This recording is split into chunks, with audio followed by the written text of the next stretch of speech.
Mr. Prime Minister, Sheikh Mohammed Al Thani, for many of us, one of the highlights of our annual meeting is the discussion with you on the state of the world and the state of the Middle East. Thank you. So is the state of the world better this year than last year, or is it like worse than last year and better than next year? Well, if I put it maybe in a better way, I think it's more complicated. Look, I think the whole world is going through a pivotal moment right now, and we have seen the pace of the changes that we've been going through is really accelerating in an unprecedented way. And it's a moment where we need really to have to be more cool-headed and to think about what's going on and trying to figure out a way how to navigate this turmoil in a way that makes us stronger, more resilient, and also wiser in the way how we address our problems and our conflicts. If we look at how the world was working since World War II, there was a world order, there was a system that's been working for decades. In the past couple of decades, there has been like drastic change in this world order in many events, in many occasions, that those checks and balances that we used to have, they are not there anymore. And these changes been happening to us like throughout these years, but we were not noticing it because of the time difference between them, and they are not really at a very fast pace. But the last couple of years, I mean, and this year, we have seen there is an acceleration of that. So everyone is noticing that there is something is happening. But this is the system that's been needs a lot of reforms that we didn't look at for the past 2 decades. If you look at the Middle East and the Gulf region, you could have had almost a full-fledged war with Iran that did not escalate. You have a new president in Syria, you have a new government in Lebanon, you have an unsolved challenge in Yemen, and you also have the situation in Gaza.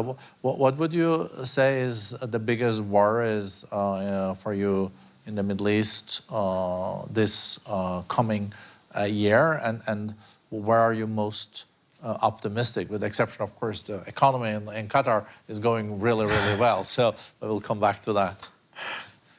Well, thank you very much. Look, I mean, there are a lot of good things that happened last year that has been more positive to our region than negative, and I cannot deny that. As you mentioned, Syria, we have a president. In Lebanon, we have a new government, and there is, let's say, the war in Gaza almost stopped, but there are still we are still, unfortunately, you see the killing continuing.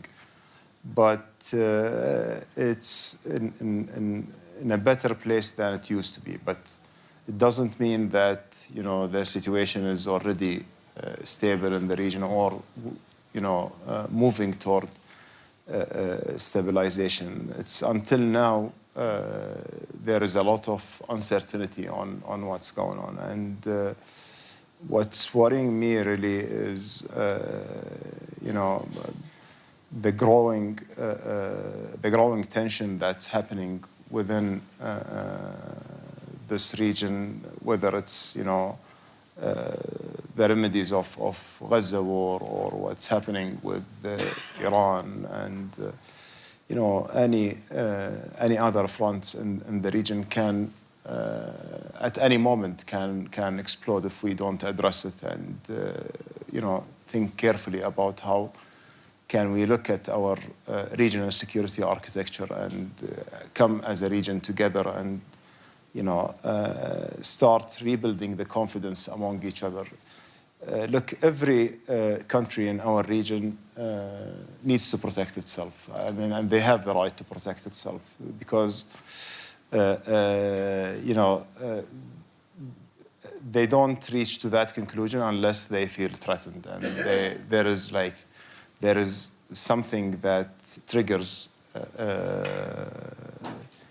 this sense of insecurity. I think we need to address those root causes, and the moment has come for the region to come together and to think about how can we reshape our security architecture. At least we ensure that we are not representing a threat for each other. So we know that President Trump will, on Thursday, launch the Board of Peace, the second phase of the Gaza stabilization. What are your thoughts on this?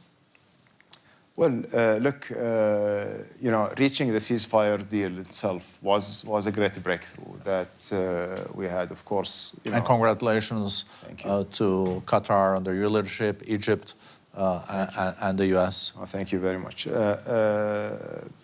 Regarding that, I believe that what we have been through has taught us a lot of lessons, and I believe that the Board of Peace is presenting a path, and President Trump has proposed this path to move forward. Now, the first stage of the deal being implemented doesn't mean that the deal is done. We have a lot of work to be done right now, and I think that all the countries who are joining this Board of Peace needs to work hard and to make sure that this Board of Peace is functioning in a way that serves the purpose and become a stabilizing factor. And Qatar is on the board? Yes, we were invited to that board. Of course, we are happy to be a contributor to peace and stability in our region. Now, there are a lot of challenges in the implementation, but we have no alternative paths to seek right now. I think that the most important thing right now is to ensure that Gaza is stabilized. We ensure that the withdrawal of the Israeli forces happening as soon as possible, and ensure that the people can get their life back as soon as possible. That should be the key focus for the Board of Peace. I just read that half of Gaza is still controlled by the Israelis and half of Hamas. Is that an accurate assessment or wrong? It is actually. I think it's even more than half still under the control of the Israeli forces. There was an agreement, which defined a yellow line at that time for the first stage of the withdrawal. Unfortunately, this yellow line wasn't respected as it used to be in the map. More than 50% is already set as a parameters for the Israeli forces, and unfortunately, beyond this parameter is creating a lot of tension points where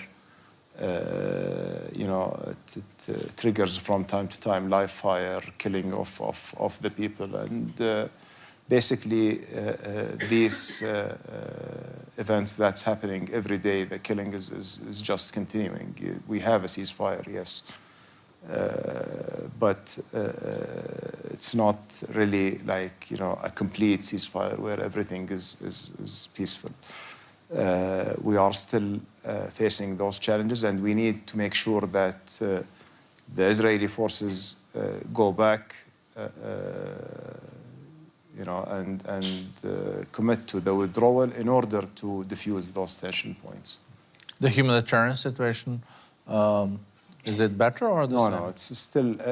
If you compare it to last year, it's maybe better, but it's still it needs a lot of intervention. Still, a lot of humanitarian aid is not allowed to enter, because of dual-use materials and other restrictions. And we need to have unrestricted access for humanitarian aid for the people. Shelters are still missed there, and they need a lot. But we are working together very closely with our colleagues in the United States, Egypt, and Turkey in order to ensure that there is a mechanism that supports the technocratic government that's been just established for Gaza in order to enable them to help the people and to deliver a better life for the people. So maybe then go a little bit east. What do you think is the most likely scenario for Iran in a year's time? Well, I cannot predict scenarios about countries. I think that, you know, what I just mentioned to you is very important. The region is going through a lot of tensions. And of course, we cannot exclude what's happening in Iran and with Iran and from these tensions in the region. And I believe that, you know, with all this turmoil around us, we need to be more cool-headed and resort to wisdom. And I think that there are a lot of ways to find solutions that can address the problems and address the issues and provide us with the security assurances that brings us and the Iranian people prosperity in the future. And that's what we are aiming for. We always believe that there is a room for diplomacy, and that's been our approach in the state of Qatar, and we will always keep advocating for peaceful resolution. We need to understand that any escalation will have a consequences. This being tried in Iraq 20 years ago and didn't work. I mean, until now, Iraq and the region is bearing the consequences of that. And the Americans would probably argue that that's what they have learned from Iraq and Venezuela. Well, look, I think, you know, I don't speak on behalf of the U.S., but we are in a continuous dialogue with them, and I believe the U.S. administration has been always engaging positively when it comes to attempts for finding a diplomatic solutions. And I believe, you know, President Trump, he's a man of a deal, and he's the one who has helped us to put the whole deal together for Gaza and to get us through the finish line. And I think on the situation of Iran is not, it's not really difficult. It needs, you know, like a multiple approach to address, of course, the nuclear issue, and then the regional security issue. This is something that needs to be discussed among the region itself.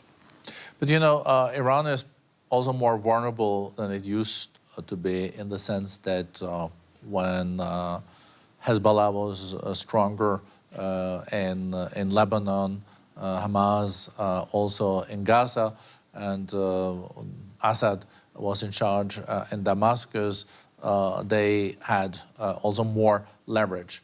But they still do have leverage in the sense that they do have hundreds of thousands of ballistic missiles. So what I read in the newspapers, at least, was that, you know, the whole Gulf, Saudi, UAE, and Qatar was arguing with Americans not to attack Iran due to the uprisings and also the killings that happened in the streets. Is that correct? No, we didn't actually. It's we are engaging with the Americans, with the Iranians. We don't want to see a military escalation in our region. Well, we didn't argue with the American anything actually. What we offer as a partner, as an ally for the United States, is the honest advice about what's going on. And our honest advice that the best way forward is to find a diplomatic solution for the nuclear problem. We don't want to end up in a region that has a nuclear race, and we have seen how the world is shaking right now. I believe that there is an opportunity, and it is the right moment for us as a region to come together and to, you know, make sure that we understand each other's grievances, we understand each other's concerns. We make sure that everyone feels safe and feel protected. That includes the Iranians, that includes the Palestinians and the Israelis, everyone in the region. To move to another topic, but still in the region, we will have the Syrian president in Davos for the first time ever in the history. There are things happening there, so let's see, how that is unfolding. But on Syria, I think Qatar has been clear that this is progress. I think also Saudi Arabia has been of the same view. If you look at where Syria stand now and the perspectives, how do you see the opportunities for the president to bring the country together, deal with different groups, the support, or are you worried that this also not will work out? Well, first of all, I think that Syria has went already through a very difficult 15 years. 15 years of such a turmoil and conflicts will always have its consequences. And we know that it's not easy to come to a country after a civil war and to start rebuild the institutions, rebuild the state, rebuild the systems. It's a difficult job, and the Syrian government needs help, and they've been asking for this help. All of us, we are trying to help them to reach to that stage. Now, there will be a lot of challenges, we know, but at the end of the day, Syria, the beauty of Syria is this diversity, this social fabric of Syria that has been there for centuries, not something new. And I believe that everyone in Syria wants to see, one Syria, stable Syria, wants to ensure that they are treated equally and their rights are protected, and it's their right. And I believe that our contribution as a region or as an international community to Syria is to help them to build their state, to build their institutions, to build this inclusive system that includes everybody. But you cannot have it, you cannot build a state without building proper institutional system that includes everybody.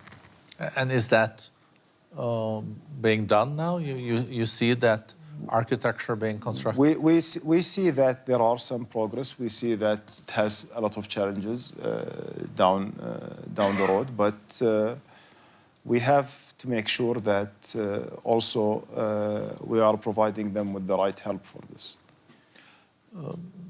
If you go a little bit east again, you have Iraq, and a country that can produce millions of barrels of oil per day. Why is it still so poor? Well, Iraq is not poor, first of all. I think Iraq is already rich. It's, unfortunately, as I mentioned, this is the result of a military action, and that's the consequences that the region has paid. And basically, if we look back in the history, like there are turning points for our region that happened to us. That my generation, when we grew up,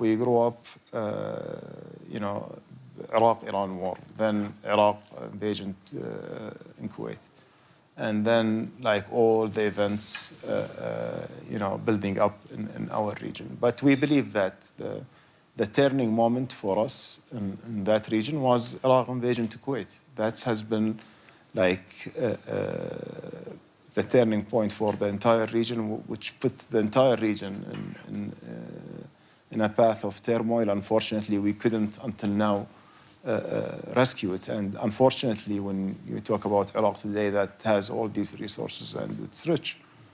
But yet people think about it or look at it from the outside, they still think that it's a poor country because there are a lot of people are still not enjoying this wealth of the country, which we believe is one of the results of polarization and division within the community because of the war, and that's what we want Syria hopefully to avoid. And for Syria, unfortunately, they don't have the same natural resources related to oil and gas as Iraq. But you're so right. I think there is a lot of resources. Of course, there's still humanitarian situations in Iraq, but I think there is also a lot of corruption in the country. That's corruption, unfortunately, is a plague that's eating a lot of government, unfortunately. Yemen, do you want to talk about that? Well, look, Yemen, our policy has been very clear from the beginning. We support the legitimacy there in Yemen. We support, the right of the Yemenis to decide on their own future. And I believe that what has been achieved already many years ago in the national dialogue was a good model for the Yemenis that everyone has embraced it. Unfortunately, it wasn't implemented, and it led us to a situation where there are,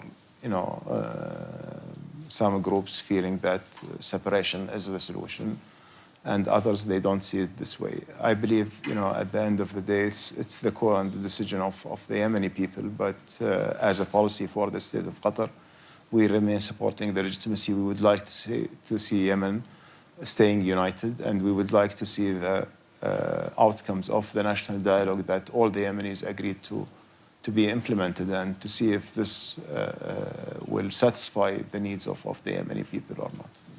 So Qatar has done a lot in peace and reconciliation. Do you think there is any way in Yemen to also mainstream the Houthis and get them part of a plan for a future that is inclusive and stable? Well, our perspective that you cannot exclude any part of any society, that Houthis or others, they are all part of this Yemeni social fabric, and they need to find a solution how they can coexist together. That's why I go back to the outcome of the national dialogue, which actually addressed most of the concerns of each and every group in Yemen. I think that is key for the stability of Yemen and for the future. And everyone can play a positive role. And stable Yemen means stable GCC, stable Gulf, stable Arabian Peninsula. And stable Arabian Peninsula, it means also a stable region. And that's, I always, reiterate the importance of this is the right moment for all of us to come together and to start talking very openly and, candidly about our security concerns, and try to put together a security architecture where we feel really protected and safeguarded. We started the discussion, Prime Minister, with the geopolitics. And the geopolitics do look more complicated now than it did in Davos last year. We maybe didn't think that was possible, but I think that's a reality.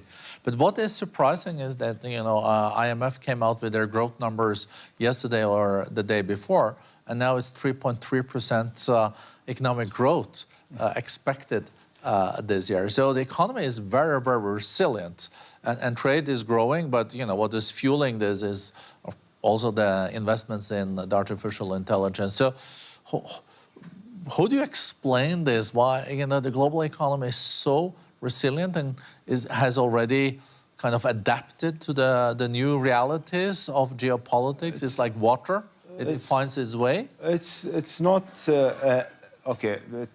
It adapts eventually, but it's not right now. It's not about the adaptation. It's more about what the effects of this geopolitical turmoil didn't reach yet. Those economic numbers that you are seeing until now. And I believe that any geopolitical complication globally that we are seeing today, we are going to see the effects and the consequences in maybe not today, but in a year or two time.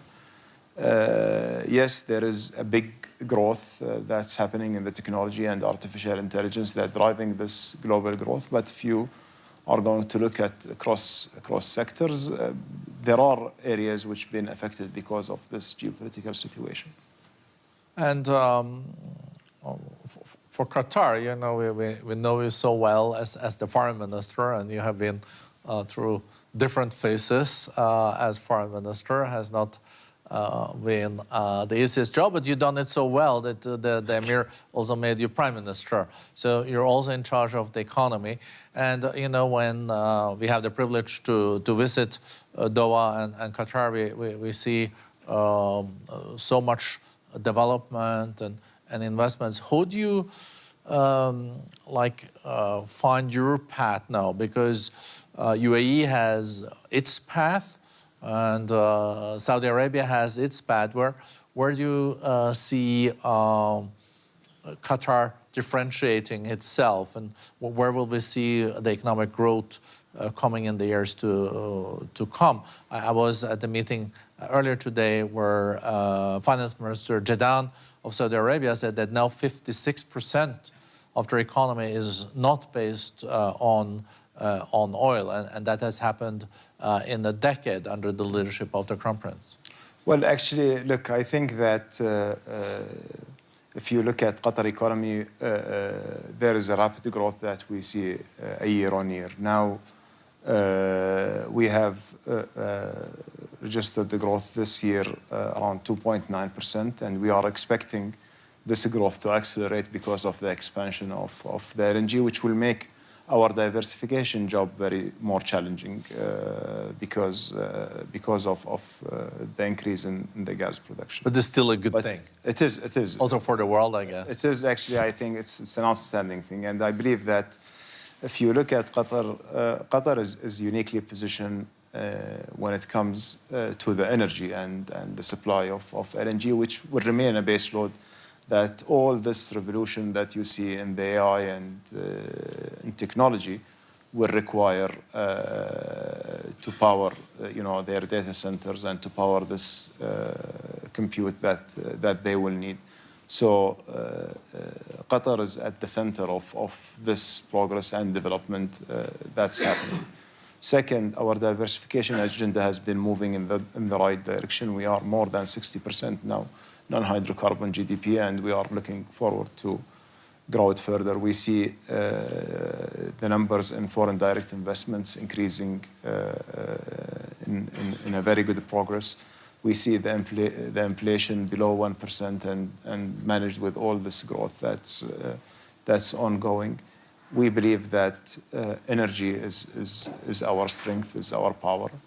We believe that diversification is our resilience, and we believe that technology is the future. Packaging all those together, I think Qatar have a great path forward, and I believe that what we are going to see in the next few years, you will see Qatar has been already very well known in establishing multinational companies and global brands like Qatar Airways or QNB or